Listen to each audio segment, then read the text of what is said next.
Hello, 9:30 callers. We are so excited to be here on a Friday afternoon because we know not everybody can meet us at 9:30 in the morning.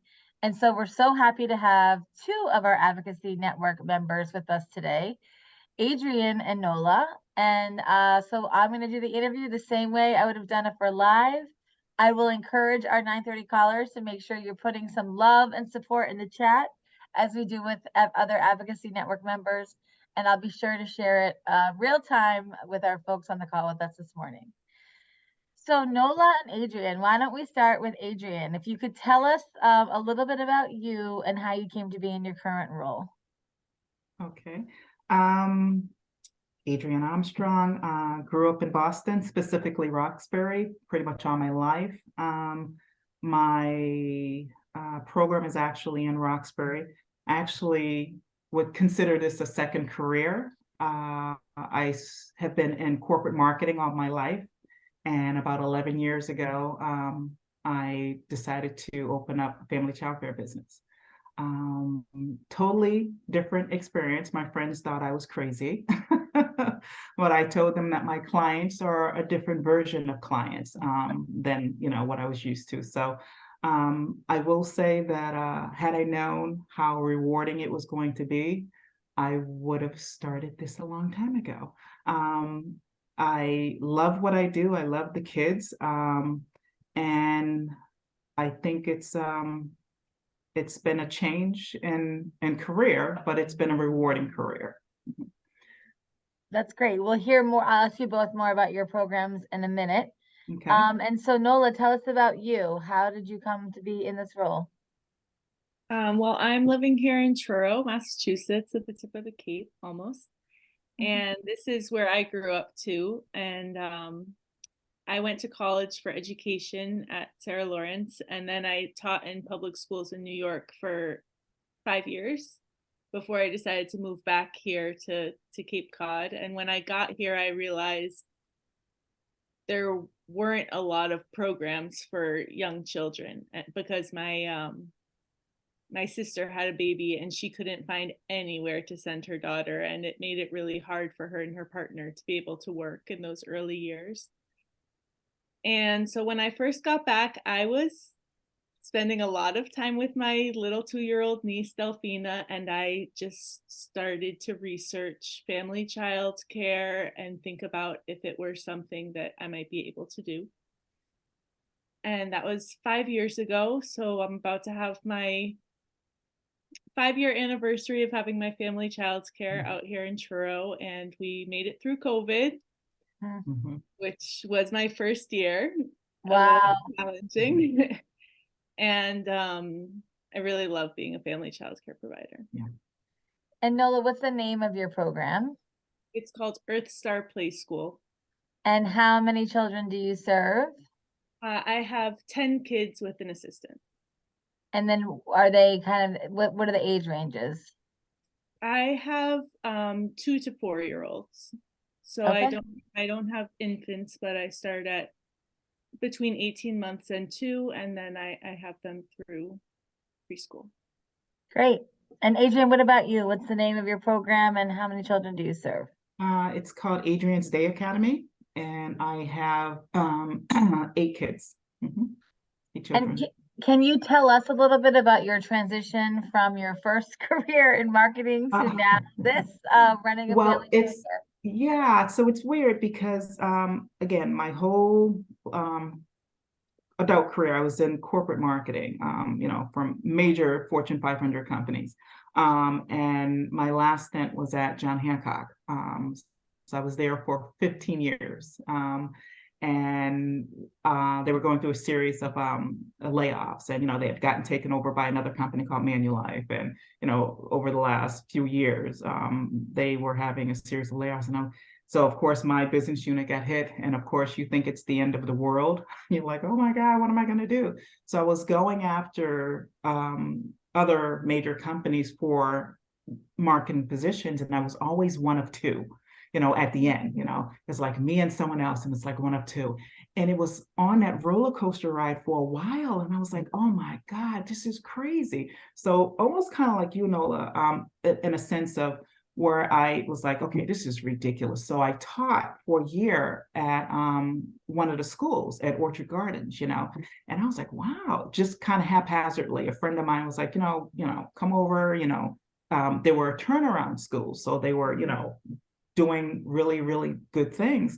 And I was like, oh, okay. So I did that for a little while. And I was like, wow, I knew I always loved the kids with my nieces and nephews and like friends. And even when I was in corporate, I'd be in my suit on the floor with, colleagues, kids, this, that, and the other. So, I knew that, but like being in the building with, like Right. K1 to like fifth grade or sixth grade was like, okay. So then I said, if I'm going to do this, I want to do it under my own accord, under not the red tape. So I'm actually independent. So I don't work for an agency. I've always been independent. And I think my business background has allowed me to be as successful as I am. I haven't had to advertise since my first year. I have a waiting list. My kids range from, I used to do 4 or 5 months up till the time they age out to go to kindergarten. It's been siblings, cousins, relatives, neighbors. Wow. It's been really, really, really nice. Meeting people when we go to the park, so it's just been like nice in that aspect where I'm not under the umbrella of an agency of telling me what to do. And then also having the background, I think the business background of setting up appropriately, because the way that my program is set up, it's based academics for we have fun, but it's mainly academics. But so that when my kids leave my program, they're reading, they're writing, they're doing math, they're actually ready for first grade. So I guess the flip side of a negative would be that they're bored by the time they get into kindergarten because they're prepared for first grade, so it's a good and a bad thing. Yeah. And how long have you been running a family childcare? 11 years. Okay, great. So both of you have this experience of, having that aha moment to kind of do the work that you're doing now during the day. Can you talk a little bit about why were you interested in applying for or learning more about the Advocacy Network? You are part of our second cohort, and it has been incredible to see your cohort come together from all parts of the Massachusetts and all different kinds of environments. So can you share kind of what were you interested about for the Advocacy Network? I'm gonna start with Nola. Sure, I can start.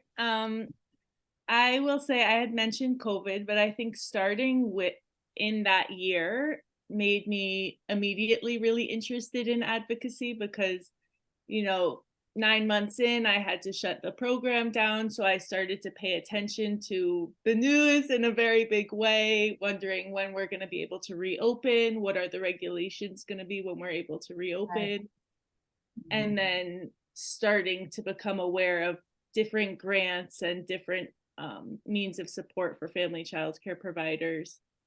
That's how I ended up learning about the Common Start bill, and I really became aware of this large network of people in Massachusetts who are working to make childcare accessible for families and for providers. And so when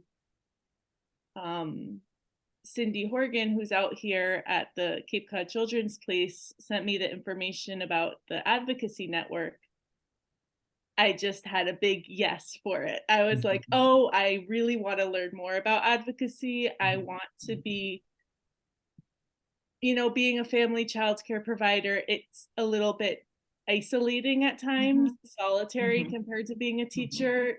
We're really by ourselves or just with our assistant for most of the day and the kids. So I just thought being in a group of like-minded people who are all wanting to learn more about how to advocate for children and families would be a great experience. And it has been really awesome. Great. What about you, Adrienne? I agree. I was actually introduced to it by a friend who was in the first cohort. So she was always talking about the program.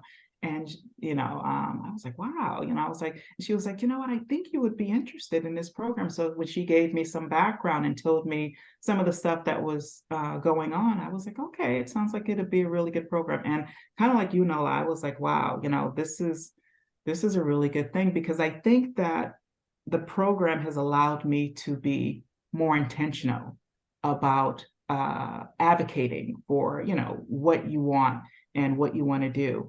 And it's making me be more present and more involved. I think it's like a trickle down effect, because whether you're doing it on an individual level versus in a group level, it just kind of all comes together, and it shows you that, what you're doing or what you're trying to push for is actually pretty inspiring, and it makes you excited. And especially when you see things transpire and things happen, so, and I Right. think, yeah, yes, I think some of the stuff that we've talked about in the program, um, we think about doing things, but we don't really do it. And that's why I said it's made me more intentional, which makes me want to be more involved, and it makes you feel good, when Right. you see things that you're passionate about, that's kind of rolling along and actually happening.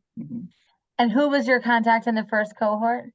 It was Gloria Valente Denson. Right. So another family childcare provider in Boston. And Mhm. I think you both are bringing up so many of the themes that we've heard from elected officials, that we hear from agency staff about relationships, building relationships, saying yes, Nola, trying something different, and just this idea of what advocacy means. I know your cohort will go down in history of us taking 4 sessions to get through Advocacy 101 because of your interests and your questions and your really um your insight and wanting to really understand, how does it work, what does it look like, give me another example, Mhm, who's in mhm, charge of what, how do we know. mhm, I think it's been inspiring for our team to think about, wow, like how, and I think both of you talked about this new world that we're living in, that suddenly it makes people really are interested in how government works, mhm, what the funding streams look like, and what you can do. We know that family child care providers, and both of you kind of being working on your own and or with an assistant, you don't necessarily have that built-in community every day of other adults. no. And so I think even more important is for family child care providers to have a connection, to be part of a larger community, so you don't feel so isolated and alone. I mean, I think Mhm, anyone, when you're by yourself with children, I've said there's no lonelier feeling than when you don't know when the next adult is going to walk in, where you're the opening teacher or you're a family childcare provider, and just we have just been so inspired by the connections that you have made, the work that you're doing through and kind of the questions that you're asking.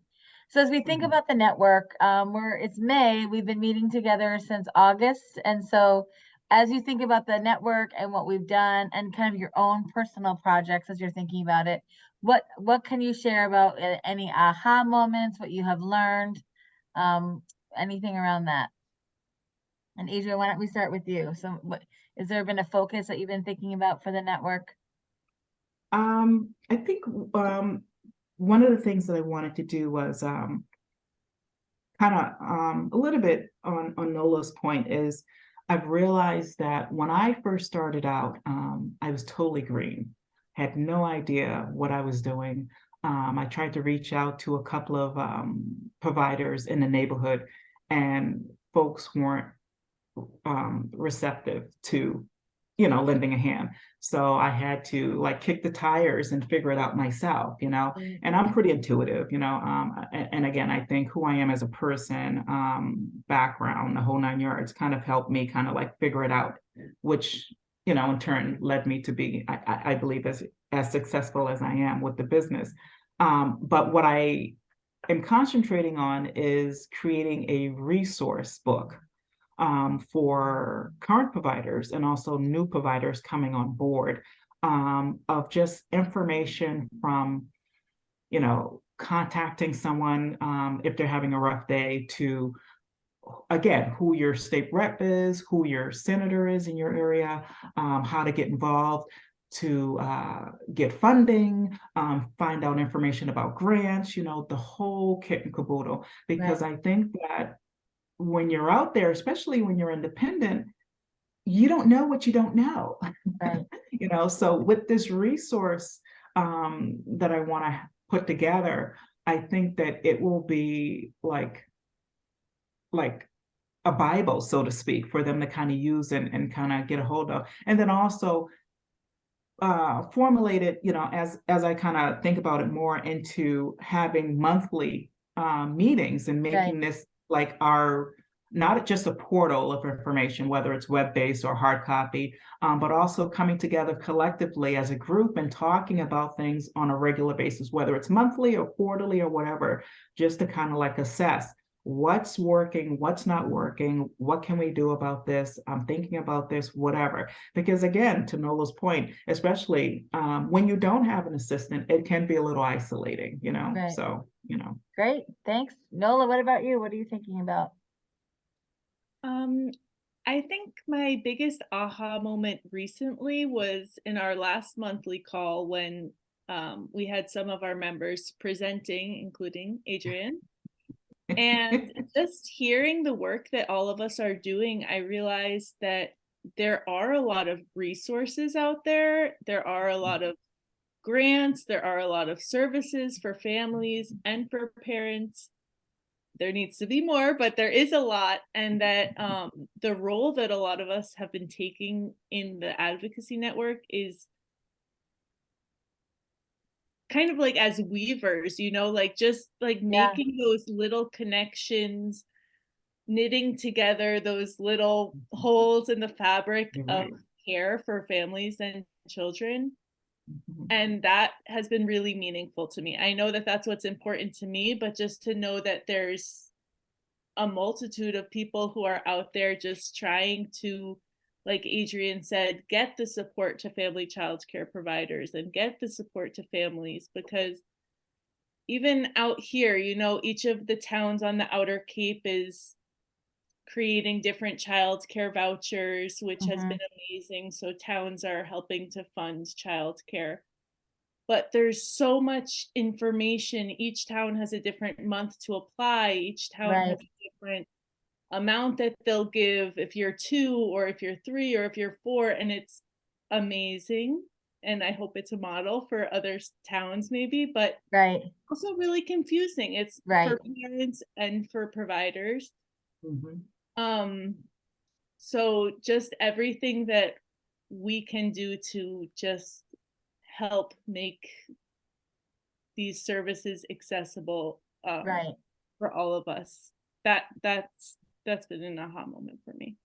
You both are kind of ambassadors for good, accurate information and connection. I love the weaving.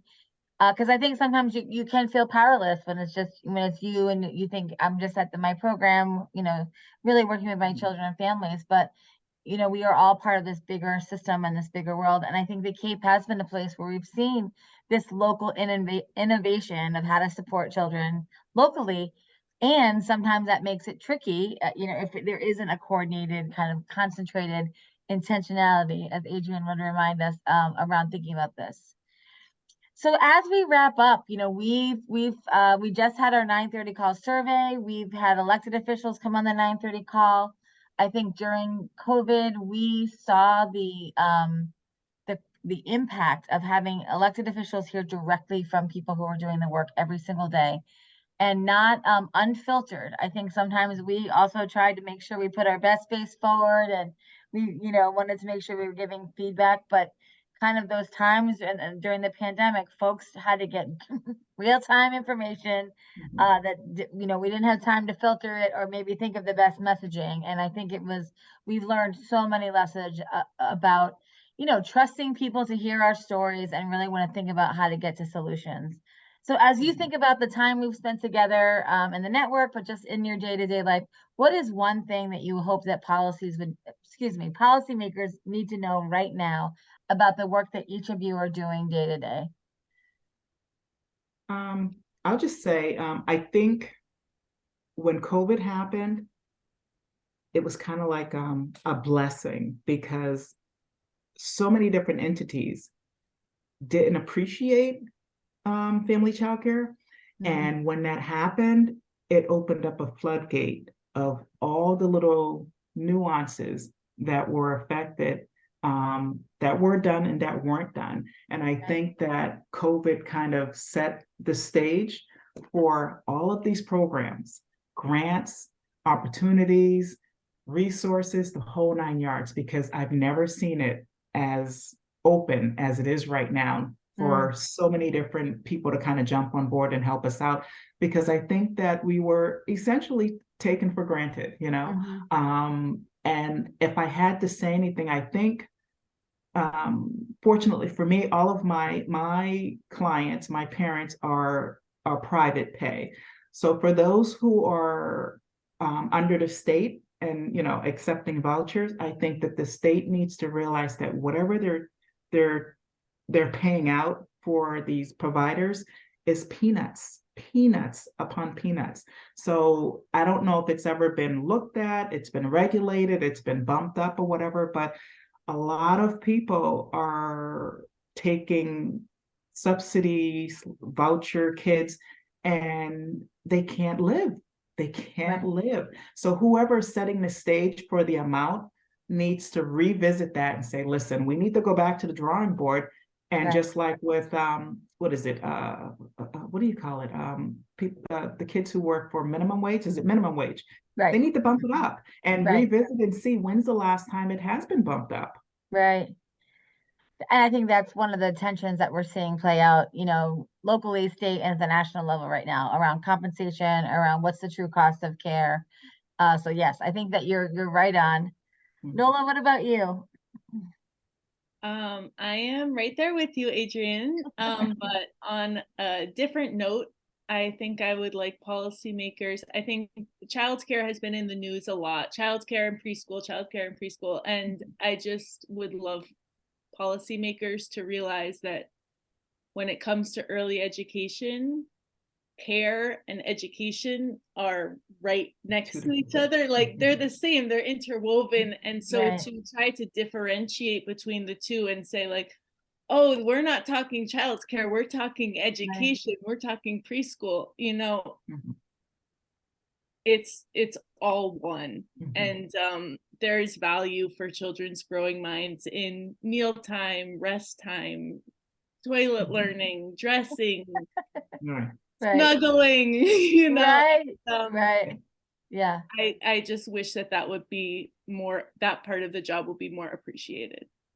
Yeah.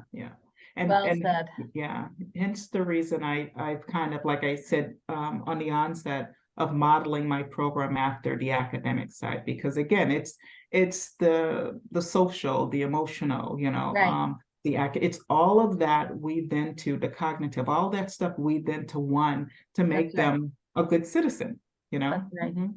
And it starts with us. It does. It starts with all of us. So, well, thank you both for joining me and for the 9:30 callers. And 9:30 callers, hopefully you've been putting some love in the chat so we can share with Adrienne and Nola, who will be working with children when we watch this together on the 9:30 call.